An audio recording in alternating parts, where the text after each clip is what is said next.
ಅಣ್ಣ ನಾನು ಕಾಲೇಜಿಗೆ ಹೋಗಿ ಬರ್ತೀನಿ. ಅದೇ ಬೆಳಗ್ಗೆ ಫೀಸ್ ವಿಷಯನ ಸ್ವಲ್ಪ ನೆನಪು ಮಾಡು ಅಂತ ಹೇಳಿದಲ್ಲ.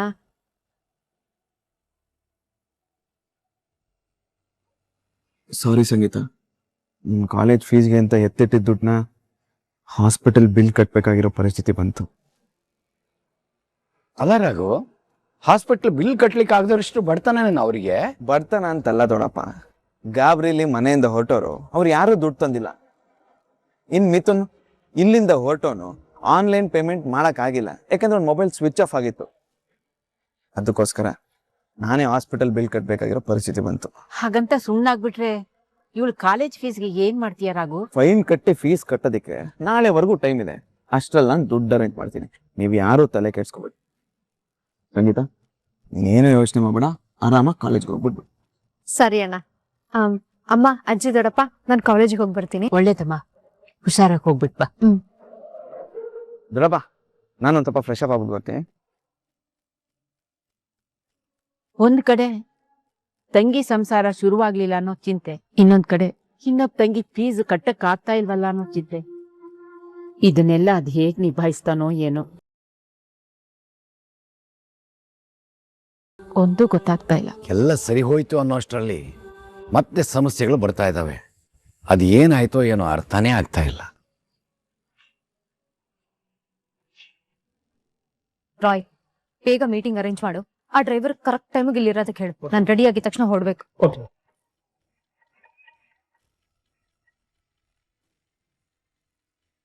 ನೀನೇನೇ ಪ್ರಯತ್ನ ಮಾಡಿದ್ರು ನನ್ನ ಜಾನ್ಸಿ ಮದ್ವೆ ಮಾಡ್ಸಕ್ ಆಗ್ತಿಲ್ಲ ಅಲ್ವಾ? ಹುಸಿ, ನೀವ್ ಏನೇ ಕತೆ ಕಟ್ಟಿದ್ರು ಜಾನ್ಸಿ ಅದನ್ನ ಕೇರ್ ಕೂಡ ಮಾಡ್ತಾ ಇಲ್ಲ. ಒಂದು ಕಡೆಯಿಂದ ನೀನು ನಿಮ್ಮ ಅಪ್ಪನ ಬಾಯಿನ ಮುಚ್ಚಿಸ್ತಾ ಇದ್ರೆ, ಇನ್ನೊಂದು ಕಡೆಯಿಂದ ಅದೇ ನಿಮ್ಮಪ್ಪ ಜಾನ್ಸಿ ಕಣ್ಣನ್ನ ತೆರೆಸ್ತಾ ಇದ್ದಾರೆ. ಆ ಪ್ರಯತ್ನದಲ್ಲಿ ಅವ್ರಿಗೆ ಸಕ್ಸಸ್ ಸಿಗುತ್ತೆ ಅನ್ನೋ ಹಾಗೆ ಜಾನ್ಸಿಗೆ ಬೇರೆ ವಾಪಸ್ ಬರ್ತಾ ಇದೆ. ಸೊ ಏನ್ ಮಾಡ್ಬೇಕು ಅಂತಿದ್ಯಾ? ಇಷ್ಟೆಲ್ಲ ಮಾಡಿರೋ ತುಳಸಿ ಮುಂದೆ ಏನ್ ಮಾಡ್ಬೇಕು ಅಂತ ಪ್ಲಾನ್ ಮಾಡ್ಕೊಳ್ದೆ ಇರ್ತಾಳೆ ಅಂತ ಅನ್ಕೊಂಡಿದ್ಯಾ? ಅದೇ ವಾಟ್ ನೆಕ್ಸ್ಟ್ ಅಂತಾನೆ ಕೇಳ್ತಿರೋದು ಮಾಮ್. ಯಾಕಂದ್ರೆ ಜಾನ್ಸಿಗೆ ಏನಾದ್ರೂ ನೆನಪು ಬಂದ್ರೆ ಎಲ್ಲಾ ಕಥೆನೂ ಮುಗ್ದೋಗುತ್ತೆ. ಪ್ರಣವ್, ಇವಾಗ ನಮ್ಗಿರೋ ಪ್ರಾಬ್ಲಮ್ ಜಾನ್ಸಿ ಅಲ್ಲ ಕಣ, ಆ ರಾಘವೇಂದ್ರ.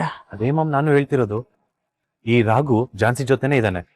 ಇವಾಗ ಅವನು ಹಳೆ ನೆನಪುಗಳನ್ನೆಲ್ಲ ತರ್ಸೋದಕ್ಕೆ ಪ್ರಯತ್ನ ಪಡ್ದೇ ಇರ್ತಾನ. ಅವನ ಆಫೀಸಲ್ಲಿ ಉಳ್ಕೊಂಡ್ರೆ ತಾನೆ ಅವನ ಪ್ರಯತ್ನ ಮಾಡೋದು. ಅಂದ್ರೆ ಏನ್ ಮಾಡ್ತೀಯ ಮಾಮ್? ಮೊದ್ಲು ಅವನಿಗೆ ಆ ಡ್ರೈವರ್ ಪೋಸ್ಟ್ ಇಂದ ಗೇಟ್ ಪಾಸ್ ಕೊಡಿಸ್ತೀನಿ, ಆಮೇಲೆ ನಮ್ ಕೆಲ್ಸ ಈಸಿ ಆಗುತ್ತೆ. ಈಸಿ ಆಗುತ್ತೆ ನಿಜ, ಆದ್ರೆ ರಾಘುಗೆ ಗೇಟ್ ಪಾಸ್ ಕೊಡೋದು ಕಷ್ಟ. ಕಷ್ಟ ನಷ್ಟ ಅಂತ ನೋಡೋದಿಕ್ಕೆ ಈ ತುಳಸಿ ರೆಡಿ ಇಲ್ಲ.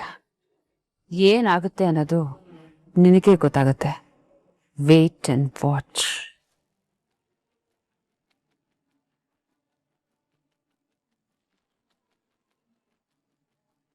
Good morning madam. ಅಮೌಂಟ್ ಏನಾದ್ರು ಟ್ರಾನ್ಸ್ಫರ್ ಮಾಡ್ಬೇಕಿತ್ತಾ? ನೋ, ಇವಾಗ ಅದ್ರ ಅವಶ್ಯಕತೆ ಇಲ್ಲ. ಮತ್ತೇನಾದ್ರೂ ಕೆಲಸ ಆಗ್ಬೇಕಿತ್ತ ಮೇಡಮ್? ಅದಕ್ಕೆ ನಾನು 6 ತಿಂಗಳು ಹಿಂದೆ ನಿನಗೆ ನಮ್ಮ ಕಂಪ್ನಿಯಲ್ಲಿ ಕೆಲ್ಸಕ್ಕೆ ಸೇರಿಸಿದ್ದು ಅಂತ ನೀನ್ ಮರ್ತಿಲ್ಲ ತಾನೆ? ಅದನ್ನ ಹೇಗ್ ಮರೆಯಕ್ಕಾಗುತ್ತೆ ಮೇಡಮ್? ನನ್ ಜನ್ಮ ಇರುವವರೆಗೂ ಆ ನಿಮ್ ಋಣನ ತೀರ್ಸಕ್ಕಾಗಲ್ಲ. ನೋಡು, ಯಾರೇ ಆದ್ರೂ ಆ ಋಣದ ಭಾರನ ಜಾಸ್ತಿ ದಿನ ತಲೆ ಮೇಲೆ ಹೊತ್ಕೊಳ್ಬಾರ್ದು. ಅವಕಾಶ ಸಿಕ್ಕಾಗ ಆ ಋಣನ ತೀರಿಸ್ಬಿಡ್ಬೇಕು, ಭಾರ ಇಳಿಸ್ಕೊಳ್ಬೇಕು. ಅಂತ ಒಂದು ಅವಕಾಶ ಸಿಕ್ಕಿದ್ರೆ ಖಂಡಿತ ಇಳಿಸ್ಕೋತೀನಿ ಮೇಡಮ್. ಓಕೆ, ಟೈಮ್ ಬಂದಾಗ ಏನ್ ಮಾಡ್ಬೇಕು ಅಂತ ಹೇಳ್ತೀನಿ, ಮಾಡ್ತೀಯ ತಾನೆ? ಮೇಡಮ್, ನಿಮ್ಗೋಸ್ಕರ ನನ್ ಪ್ರಾಣ ಬೇಕಾದ್ರೂ ಕೊಡ್ತೀನಿ. ಅಂತದ್ರಲ್ಲಿ ನೀವ್ ಹೇಳಿದ್ ಮಾಡ್ದೇ ಇರ್ತೀನಾ? ಅದ್ ಯಾವಾಗಾದ್ರೂ ಸರಿ, ಆ ಕ್ಷಣಕ್ಕೋಸ್ಕರ ನಾನು ಕಾಯ್ತಾ ಇರ್ತೀನಿ. Very good. ಆ ಅವಕಾಶನ ನಿನಗಾದಷ್ಟು ಬೇಗನೆ ಕೊಡ್ತೀನಿ. ಸರಿ ಮೇಡಮ್.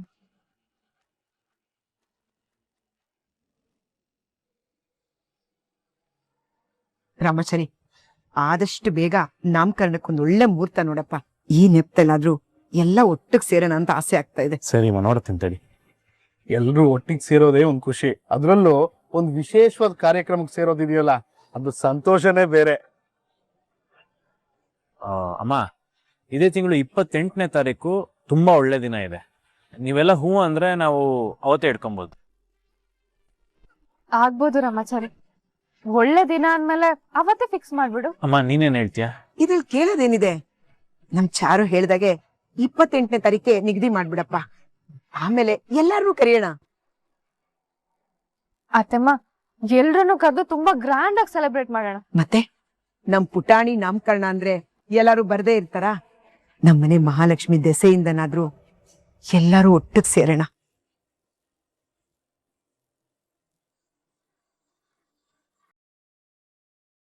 ನೋಡಪ್ಪ ರಮಚರಿ, ಅರೇಂಜ್ಮೆಂಟ್ಸ್ ಎಲ್ಲ ಅದ್ಧೂರಿ ಆಗಿರ್ಬೇಕು. ಅಡ್ಗೆ ಮಾಡೋಕೆ ಒಳ್ಳೆ ಭಟ್ರನೇ ಕಳಿಸ್ಬೇಕು. ಆಹಾ ತಿಂಡಿ ಪೋತ. ನಿನ್ಗೆ ಅದರದ್ದೇ ಯೋಚನೆ ನೋಡಿ ಅವನಿಗೆ. ಸಂಭ್ರಮ ಸಡಗರ ಆಚರಣೆ ಅಂದ್ರೆ ಒಂದೊಳ್ಳೆ ಊಟ ಇರ್ಬೇಕಪ್ಪ. ಸ್ವಲ್ಪ ವ್ಯತ್ಯಾಸ ಆದ್ರೂ ಜನ ಆಡ್ಕೊಂಡ್ ನಗ್ತಾರಷ್ಟೇ. ಮುರಾರಿ, ನಿನ್ಗೇನು ಇವಾಗ ಊಟ ಚೆನ್ನಾಗಿರ್ಬೇಕು ತಾನೆ?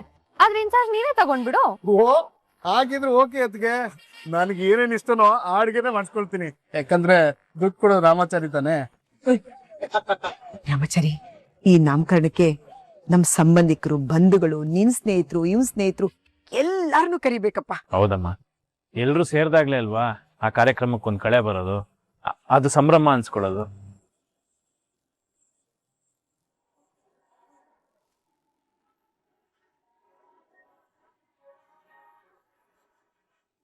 ಚಾರು ಮೇಡಮ್, ಎಲ್ರೂ ಸೇರ್ತಿರೋ ಫಂಕ್ಷನ್ ಅಲ್ಲಿ ನಿಮ್ ತಂದೆ ತಾಯಿ ಇಲ್ಲ ಅಂತ ನೀವು ಬೇಜಾರ್ ಮಾಡ್ಕೋತಾ ಇದ್ದೀರಾ? ನಮ್ಮ ಅಮ್ಮ ಅಂತೂ ನನಗ್ ಮಗು ಆಗಿದೆ ಅಂತ ಖುಷಿನೂ ಪಡ್ತಿರ್ಲಿಲ್ಲ, ಸಂಭ್ರಮದಲ್ಲಿ ಭಾಗಿನೂ ಆಗ್ತಿರ್ಲಿಲ್ಲ.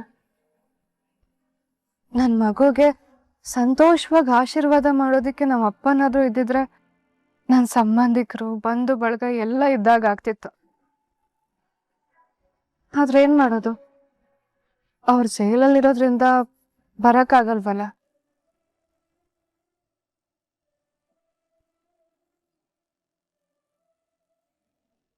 ರಾಯ್, ಮೇಡಮ್, ಇನ್ 1 ನಿಮಿಷ ಇದೆ.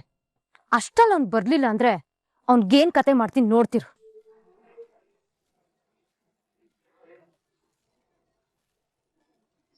ಅಯ್ಯೋ, ಈ ರಾಗು ಸರಿ ಏನಾಗಿದೆ? ಮೇಡಮ್ ಬಗ್ಗೆ ಗೊತ್ತಿದ್ದು ಯಾಕೆ ಲೇಟ್ ಮಾಡ್ತಿದ್ದಾರೆ? ಇವತ್ತು ಏನಾಗುತ್ತೋ ಏನೋ ಒಂದು ಅರ್ಥ ಆಗ್ತಿಲ್ವೇ? ರಾಯ್, ಮೇಡಮ್ ಬಂದ್ರು.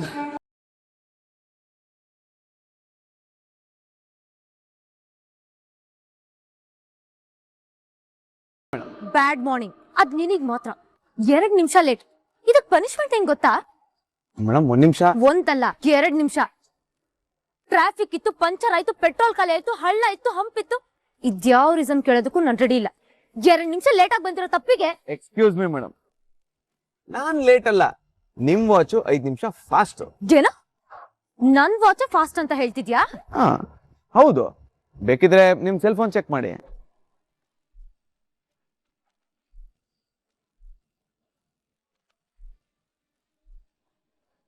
ನನ್ ವಾಚ್ 5 ನಿಮಿಷ ಫಾಸ್ಟ್ ಇದೆ ಅಂತ ಇವನಿಗೆ ಗೊತ್ತಾಯ್ತು? ನಿಮ್ ಬಗ್ಗೆ ಅವ್ರಿಗಿಂತ ಬೇರೆ ಯಾರಿಗ್ ಗೊತ್ತಿರೋದಕ್ ಸಾಧ್ಯ ಮೇಡಮ್? ಸುಮ್ನೆ ಒಬ್ರ ಮೇಲೆ ಬ್ಲೇಮ್ ಮಾಡೋದಲ್ಲ, ತಾಳ್ಮೆಯಿಂದ ಯೋಚನೆ ಮಾಡಬೇಕು.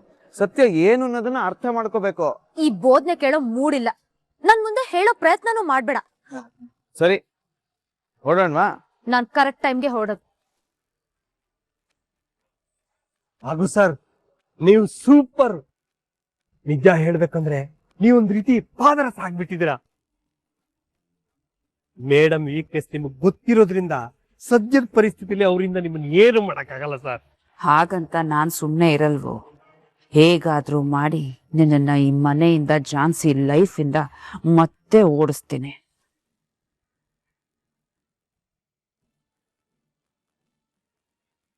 ಮೇಡಮ್ ಅಂದ್ರೆ ಟೈಮು, ಟೈಮು ಅಂದ್ರೆ ಮೇಡಮ್. ಬೆಳಿಗ್ಗೆಯಿಂದ ನಾನು ನಿಮಗೆ ಕಾಲ್ ಮಾಡ್ತಿದ್ದೆ, ಫೋನ್ ರಿಸೀವ್ ಮಾಡ್ಲಿಲ್ಲ. ಶುಕ್ರವಾರ ಅಲ್ಲೇನಯ್ಯ ಪೂಜೆ ಮಾಡ್ತಾ ಇದ್ದೆ. ಸರಿ, ಏನ್ ವಿಶೇಷ ಫೋನ್ ಮಾಡಿದ್ದೆ? ದೇವಸ್ಥಾನಕ್ಕೆ ಹೋಗೋದು, ದೇವ್ರ ಹತ್ರ ವರ ಕೇಳಕ್ಕೆ, ನಿಮ್ಮ ಹತ್ರ ಬರೋದು ಸಾಲ ಕೇಳೋದಕ್ಕೆ. ಅದ್ಬಿಟ್ರೆ ಇನ್ನೇನಿರುತ್ತೆ ವಾಸಣ್ಣ? ನೋಡಯ್ಯ, ನಮ್ಮದವ್ರನ್ನ ದೇವ್ರು ಕಾಪಾಡದೇ ಇರ್ಬೋದು, ಆ ನಂಬಿಕೆನ ಉಳಿಸ್ಕೊಂಡವ್ರನ್ನ ಈ ವಾಸನ ಯಾವತ್ತೂ ಕೈ ಬಿಡಲ್ಲ. ಅದು ಗೊತ್ತಿರೋದಕ್ಕೆ ಅಲ್ವಾ ವಾಸಣ್ಣ ಎಮರ್ಜೆನ್ಸಿ ಅಂದ ತಕ್ಷಣ ನಾನು ನಿಮಗೆ ಕಾಲ್ ಮಾಡಿದ್ದು. ನನಗೆ 2 ಲಕ್ಷ ಅರ್ಜೆಂಟಾಗಿ ದುಡ್ಡು ಬೇಕಿತ್ತು. ಅರ್ಜೆಂಟ್ ಅಂದ್ರೆ 1 ವಾರದಲ್ಲಿ ರೆಡಿ ಮಾಡಿದ್ರೆ ಆಗುತ್ತಾ? ಇಲ್ಲ ವಾಸಣ್ಣ, ನನಗೆ ತುಂಬಾ ಎಮರ್ಜೆನ್ಸಿ ಇದೆ, ನನಗೆ ಇವತ್ತೇ ದುಡ್ಡು ಬೇಕಿತ್ತು. ಏನ್ ರಾಘು, ಕುತ್ತಿಗೆ ಬಂದಾಗೆ ಕಾಲ್ ಮಾಡ್ತಾ ಇದ್ಯಾ? ಈಗ ನನ್ನ ಹತ್ರ ಅಷ್ಟೊಂದು ದುಡ್ಡಿಲ್ಲಪ್ಪ. ನನಗೂ ಬರೋ ದುಡ್ಡು ಯಾವುದು ಬಂದಿಲ್ಲ. ನೀವೇ ಹೀಗಂದ್ರೆ ಹೇಗೆ ವಾಸಣ್ಣ? ನನ್ನ ವ್ಯವಹಾರದಲ್ಲಿ ಹೇಗೆ ಅಂತ ನಿಮ್ಗೆ ಚೆನ್ನಾಗಿ ಗೊತ್ತು ತಾನೆ. ಪ್ಲೀಸ್ ಅರ್ಥ ಮಾಡ್ಕೊಳ್ಳಿ. ಇವತ್ತು ಅರ್ಜೆಂಟ್ ಇದೆ, ನನ್ಗೆ ಇವತ್ತು ದುಡ್ಡು ಬೇಕೇ ಬೇಕು.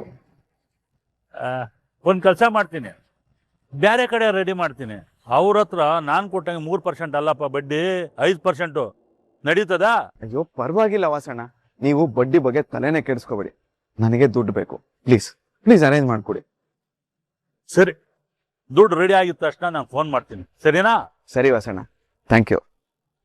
ಅಲ್ಲ ಸರ್, ಇದ್ದಕ್ಕಿದ್ದಂಗೆ 2 ಲಕ್ಷ. ಟೈಮ್ ಆಯ್ತು, ಅವನು ಗಾಡಿ ತೆಗೆ ಕೇಳು. ಓಕೆ ಮೇಡಮ್, ಅವ್ರಿಗೂ ಕೇಳಿ.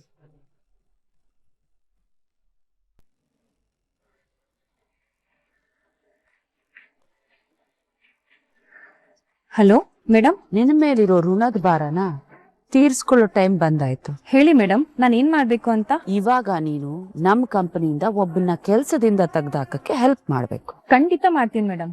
ಯಾರನ್ನ? ಹೊಸದಾಗಿ ಡ್ರೈವರ್ ಆಗಿ ಅಪಾಯಿಂಟ್ ಆಗಿದಾನಲ್ಲ, ಆ ರಾಘವೇಂದ್ರನ. ಮೇಡಮ್, ಅವರು ಝಾನ್ಸಿ ಗಂಡ ತಾನೆ? ಏಯ್, ಕೊಂದಾಕ್ಬಿಡ್ತೀನಿ ಇನ್ನೊಂದ್ಸಲ ಗಂಡ ಅಂದ್ರೆ. ಆಲ್ರೆಡಿ ನಮ್ ಝಾನ್ಸಿ ಅವನಿಗೆ ಡಿವೋರ್ಸ್ ಕೊಟ್ಟು ದೂರ ಮಾಡಿದಾರೆ, ಅಂದ್ಮೇಲೆ ಅವನನ್ನೇನ್ ಗಂಡ ಅನ್ನೋದು? ಸಾರಿ ಮೇಡಮ್, ನಾನು ಇವಾಗ ಏನ್ ಮಾಡ್ಬೇಕು? ನೋಡು, ನೀನು ಜಸ್ಟ್ ಇವಾಗ ನಾನು ಹೇಳಿದನ್ನು ಕೇಳ್ಬೇಕು.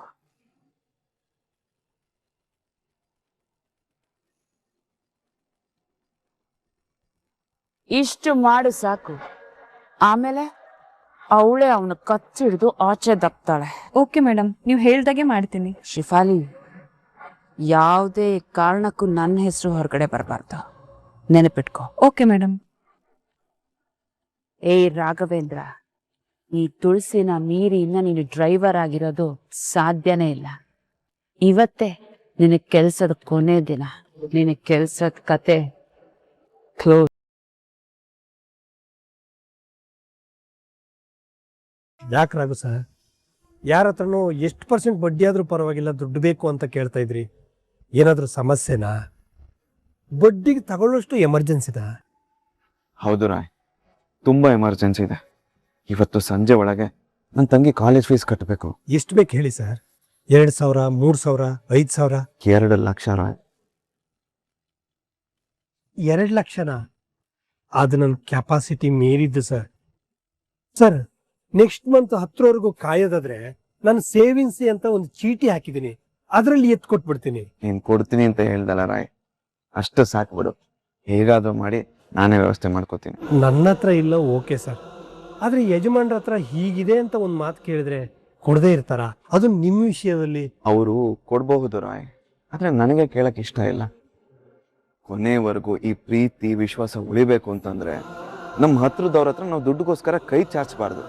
ಅದೇ ಯಾಕಂದ್ರೆ ಈ ದುಡ್ಡಿಂದಾಗಿ ಎಷ್ಟೊಂದು ಜನಗಳ ಮಧ್ಯೆ ಸ್ನೇಹ, ಸಂಬಂಧ, ಪ್ರೀತಿ, ವಿಶ್ವಾಸ ಎಲ್ಲ ಹಾಳಾಗೋಗಿದೆ. ಸರ್, ನೀವ್ ಹೇಳ್ತಿರೋದು ಸರಿ, ಆದ್ರೆ ಕಾಲೇಜ್ ಫೀಸ್ ಕಟ್ಟಕ್ಕಿರೋದು 1 ದಿನ ಟೈಮ್ ಅಂತೀರಾ.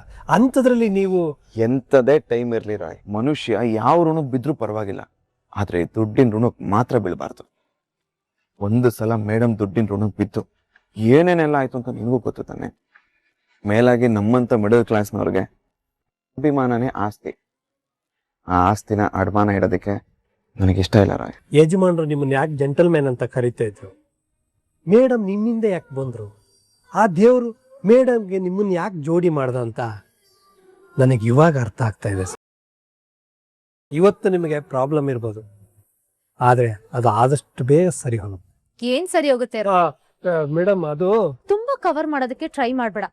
ಅದೇನ್ ಮಾತಾಡ್ತಿದ್ದೆ, ಅದೇನ್ ಸರಿ ಹೋಗುತ್ತೆ ಅಂತ ಹೇಳ್ತಿದ್ದೆ, ಹೇಳು. ಅದು ಮೇಡಮ್, ರಾಘು ಸರಿಗೆ 2 ಲಕ್ಷ ಅಡ್ವಾನ್ಸ್ ಬೇಕಾಗಿತ್ತಂತೆ. ನಿಮ್ಮ ಮೇಡಮ್ ಹತ್ರ ಕೇಳಿದ್ರೆ ಸಿಗುತ್ತಾ ಅಂತ ಕೇಳಿದ್ರು. ಅದಕ್ಕೆ ಖಂಡಿತ ಅರೇಂಜ್ ಆಗುತ್ತೆ, ನಮ್ ಮೇಡಮ್ ಈ ಇಂಥ ವಿಷಯದಲ್ಲಿ ಹಿಂದೆ ಮುಂದೆ ನೋಡಲ್ಲ ಅಂತ ಹೇಳ್ತಾ ಇದ್ದೆ ಮೇಡಮ್. ರಾಯ್, ಬೇಡ ರಾಯ್. ಸರ್, ಒಂದ್ ನಿಮಿಷ ಇರಿ ಸರ್. ರಾಯ್, ನಾನ್ ನಿನ್ ಕಣ್ಣಿಗೆ ಹೇಗ್ ಕಾಣಿಸ್ತಿದ್ದೀನಿ? ಸುಂದರವಾಗಿ ಕಾಣಿಸ್ತಿದ್ದೀರಾ ಮೇಡಮ್? ಬಲಿಕ ಬಕ್ರ ತರ ಕಾಣಿಸ್ತಾ ಇದ್ದೀನ ಅಂತ ಕೇಳಿದ್ದು.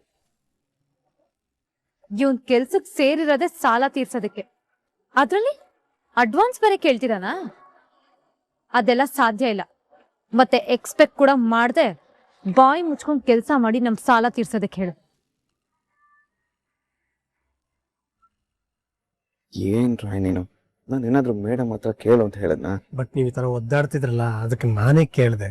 ಒಂದು ತಿಳ್ಕೊರಾಯ್, ನೀನು ಕೇಳಿದೆ ಅಂತ ಮೇಡಮ್ ನನಗೆ ದುಡ್ಡು ಕೊಟ್ಟಿದ್ರು, ನಾನು ಅದನ್ನು ತಗೊಳ್ತಿರ್ಲಿಲ್ಲ. ಸ್ವಾಭಿಮಾನಕ್ಕೋಸ್ಕರ ಏನು ಬೇಕಾದರೂ ಬಿಡ್ತೀನಿ ಹೊರತು ಸ್ವಾಭಿಮಾನನ ಬಿಡಲ್ಲ. ಕೆಟ್ಟವ್ರು ಹೊರಗಿದ್ರು ನಡೆಯುತ್ತೆ ಸರ್, ಆದ್ರೆ ಒಳ್ಳೆಯವರು ಏನು ತಪ್ಪು ಮಾಡದೇ ಇರೋರು ಈ ಥರ ಜೈಲಲ್ಲಿ ಕುರಿಯೋದು ತಪ್ಪಲ್ವಾ? ಇದೆಲ್ಲ ಗೊತ್ತಿದ್ರು ನಮ್ಮ ಮಾವ ಇನ್ನೂ ಜೈಲಲ್ಲೇ ಇದ್ದಾರೆ. ಅವ್ರು ಯಾವಾಗ ರಿಲೀಸ್ ಆಗ್ತಾರೆ ಸರ್? ನೋಡಿ ರಾಮಚಾರಿ, ನಿಮ್ಮ ಕನ್ಸರ್ನ್ ನನ್ಗೆ ಅರ್ಥ ಆಗುತ್ತೆ.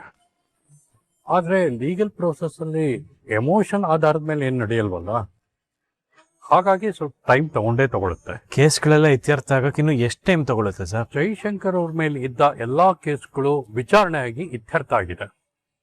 ಆ ಯಾವ ಕೇಸಲ್ಲೂ ಅವ್ರದ್ದು ತಪ್ಪಿಲ್ಲ, ನಿರಪರಾಧಿ ಅಂತ ಸಾಬೀತು ಆಗಿದೆ. ಜೊತೆಗೆ ನಿಜವಾದ ಅಪರಾಧಿ ಸಕ್ಸೇನಾ ಅಂತ ಹೇಳಿ ಸಾಕ್ಷಿ ಸಮೇತ ಗೊತ್ತಾಗಿದೆ. ಮತ್ತ್ಯಾಕೆ ಸರ್ ಅವ್ರು ಇನ್ನೂ ಜೈಲಿಂದ ಹೊರಗಡೆ ಬಂದಿಲ್ಲ?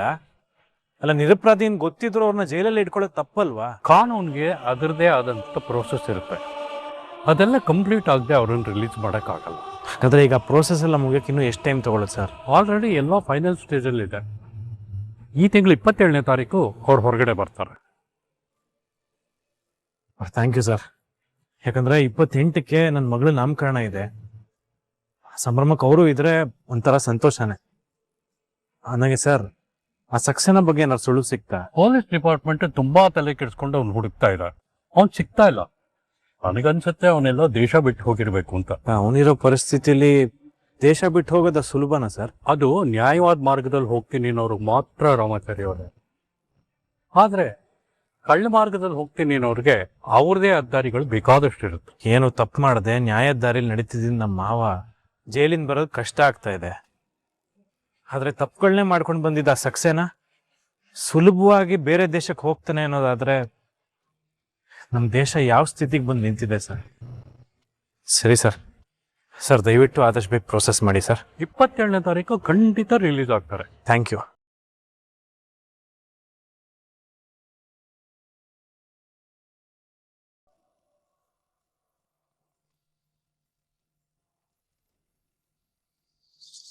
ನಿಂತ್ಕೊಳೆ. ಏನಮ್ಮ ನಿಂದು? ಎಲ್ಲಿಂದ ಬರ್ತಾ ಇದೀಯಾ? ಕಾಲೇಜಿಗೆ ಹೋದವಳು ಕಾಲೇಜಿಂದ ಬರ್ದೆ, ಇನ್ನೆಲ್ಲಿಂದ ಬರ್ತೀನಿ? ಹೌದಾ, ಕಾಲೇಜಿಂದ ಬರ್ತಾ ಇದೀಯಾ? ನೀನ್ ಕಾಲೇಜ್ ಇರೋದು ಯಾವ ಕಡೆನೆ? ಯಾಕಮ್ಮ ಹೀಗೆಲ್ಲ ಕೇಳ್ತಿದ್ಯಾ? ಲೇ, ನಿನ್ ಕಂತೆ ಪುರಾಣ ಬೇಕಿಲ್ಲ, ನಾನ್ ಕೇಳೋ ಪ್ರಶ್ನೆಗೆ ಉತ್ತರ ಕೊಡು. ಮಂಜುಳಾ, ಯಾಕೆ ಹಿಂಗ್ ಕೂಗಾಡ್ತಾ ಇದೀಯಾ? ಏನಾಯ್ತು?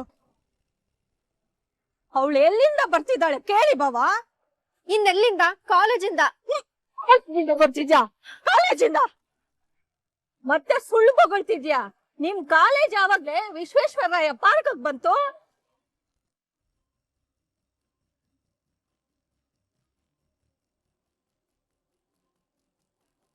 ಏನೇ ಮಾತಾಡ್ತಾ ಇದೀಯಾ? ಸ್ವಲ್ಪ ಸಮಾಧಾನದಿಂದ ಮಾತನಾಡು. ಏನತ್ತೆ ಸಮಾಧಾನವಾಗಿ ಮಾತಾಡೋದು? ಏನೋ ಓದಿ ಗುಡ್ಡೆ ಹಾಕ್ತಾಳ ಅಂತ ಲಕ್ಷ ಲಕ್ಷ ಫೀಸ್ ಕಟ್ಟಿ ಕಾಲೇಜ್ ಕಳ್ಸಿದ್ರೆ ಇವಳು ಪಾರ್ಕ್ ಹೋಗಿ ಲಲ್ಲ ಹೊಡೆಯಕ್ ಹೋಗಿದ್ದಾಳೆ. ಹೇಳಿದ್ರೆ ಸುಳ್ಳು ಬೇರೆ ಬಗಳೋದು. ನಮ್ ಮನೆ ಮಾನ ಮರ್ಯಾದೆ ಕಳಿಬೇಕು ಅಂತಾನೆ ನಿಂತ್ಬಿಟ್ಟಿದ್ಯೇನೆ. ಅಮ್ಮ, ಸ್ವಲ್ಪ ನಾನ್ ಹೇಳೋದನ್ ಕೇಳಿಸ್ಕೊಳಮ್ಮ. ಮೇಲೆ ನಿನ್ ಮಾತೇನೆ ಕೇಳಿಸ್ಕೊಳ್ಳೋದು? ನಮ್ ಮನೆ ಮರ್ಯಾದೆ ಕಳಿ ಅಂತ ಕೆಲ್ಸ ಯಾಕೆ ಮಾಡ್ತಿದ್ಯಾ? ನಿನ್ಗೇನೆ ಬಂದಿರೋದು? ಮಂಜುಳಾ, ಬೆಳೆದ ಮಗಳ ಮೇಲೆ ಕೈ ಮಾಡಬಾರ್ದು. ಒಂದ್ ನಿಮಿಷ ಇರಮ್ಮ. ಬಾವಾ, ಇವತ್ತಿಲ್ಲೇ ಇವಳನ್ನ ಹದ ಹಾಕಿಲ್ಲ ಅಂದ್ರೆ ನಾಳೆ ಏನ್ ಬೇಕಾದ್ರೂ ಮಾಡ್ತಾಳೆ. ಪಾರ್ಕ್ ಅಲ್ಲಿ ಕುತ್ಕೊಂಡು ಕಾಲೇಜಿಂದ ಬಂದೆ ಅಂತ ಸುಳ್ಳು ಹೇಳೋಳು. ಇವಳಿಗೇನಾದ್ರೂ ಸ್ವಲ್ಪನಾದ್ರೂ ಭಯ ಭಕ್ತಿ ಇದೆಯಾ? ಯಾರ್ ಜೊತೆ ಹೋಗಿದ್ಯೆ?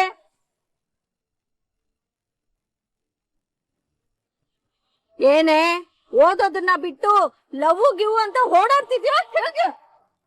ಅಮ್ಮ, ನೀನ್ ಅನ್ಕೊಂಡಿರೋ ತರ ಏನು ಇಲ್ಲಮ್ಮ. ನಾನ್ ಯಾವ ಹುಡ್ಗನ್ ಜೊತೆನೂ ಹೋಗಿಲ್ಲ ಅಮ್ಮ. ಸುಮ್ನೆ ಪಾರ್ಕ್ ಹೋಗಿದ್ದೇನೆ, ಸುಮ್ನೆ ಹೋಗಿದ್ದ. ಈ ವಿಷಯ ಏನಾದ್ರೂ 4 ಜನಕ್ಕೆ ಗೊತ್ತಾದ್ರೆ ಇವಳ ಬಗ್ಗೆ ಏನಂತ ತಿಳ್ಕೊಳ್ಳಲ್ಲ. ಚಿಕ್ಕಮ್ಮ ನಿಲ್ಸಿ, ಯಾಕೆ ಕುಡಿತೀವೀರಾ? ಇವಳು ಮಾಡಿರೋ ಗಣಂದಾರಿ ಕೆಲ್ಸ ನೀನು ಕೇಳಿ ತೃಪ್ತಿ ಪಡು. ಮಾಡೋದೆಲ್ಲ ಮಾಡಿ ಹೇಗ್ ಒಳ್ಳೆತನ ನೋಡು. ನೋಡಪ್ಪ, ಓದ್ಲಿ, ಏನೋ ದೊಡ್ಡದಾಗ್ ಸಾಧನೆ ಮಾಡ್ಲಿ ಅಂತ ಇವಳನ್ನ ಕಾಲೇಜಿಗೆ ಕಳ್ಸಿದ್ರೆ ಕಾಲೇಜಿಗೆ ಹೋಗೋದ್ ಬಿಟ್ಟು ಪಾರ್ಕ್ ಅಲ್ಲಿ ಕೂತಿದ್ ಬಂದಿದ್ದಾಳೆ. ಹಾಗಂತ ನಿಮಗೆ ಯಾರು ಹೇಳಿದ್ದು? ಪಕ್ಕದ ಮನೆ ಪಂಕಜ ಕಣ್ಣಾರೆ ನೋಡ್ಕೊಂಡ್ ಬಂದ್ ಹೇಳದ್ಲಪ್ಪ. ಅಲ್ಲ ಚಿಕ್ಕಮ್ಮ, ಅವ್ರು ಯಾರೋ ಹೇಳಿದ್ರು ಅಂತ ಇವಳಿಗಾಗಿ ಹೊಡಿತಿದ್ದೀರಲ್ಲ. ನಮ್ಮ ಮನೆ ಮಕ್ಳ ಬಗ್ಗೆ ಇಷ್ಟನ ನೀವು ಅರ್ಥ ಮಾಡ್ಕೊಂಡಿರೋದು? ಅಂದ್ರೆ ಬೇರೆಯವ್ರ ಮಾತಿನ ಮೇಲೆ ಇರೋ ನಂಬಿಕೆ ನಮ್ಮ ಮಕ್ಳ ಬಗ್ಗೆ ಇಲ್ಲ ಅಲ್ವಾ ನಿಮ್ಗೆ? ಸಂಗೀತ ತಪ್ಪು ಮಾಡ್ತಾಳೆ, ಆ ರೀತಿ ಎಲ್ಲ ಸುತ್ತಾಡ್ಕೊಂಡ್ ಬರ್ತಾಳೆ ಅಂತ ನೀವ್ ನಂಬ್ತೀರಾ? ಹಾಗಾದ್ರೆ ಇವಳು ಹೋಗಿದ್ದು ಸುಳ್ಳ ಕೇಳು? ಅಯ್ಯೋ, ಹೋಗಿರ್ಬೋದು, ಅದಕ್ಕೆ ಬೇರೆ ಕಾರಣನೇ ಇರುತ್ತಲ್ವಾ. ನೀವು ಹೇಳ್ತಿರೋ ರೀತಿ ಅವಳು ಮರ್ಯಾದೆ ಕಳಿಯಕ್ಕೆ ಹೋಗಿರ್ತಾಳೆ ಅಂತಂದ್ರೆ ನಾನ್ ನಂಬಲ್ಲ.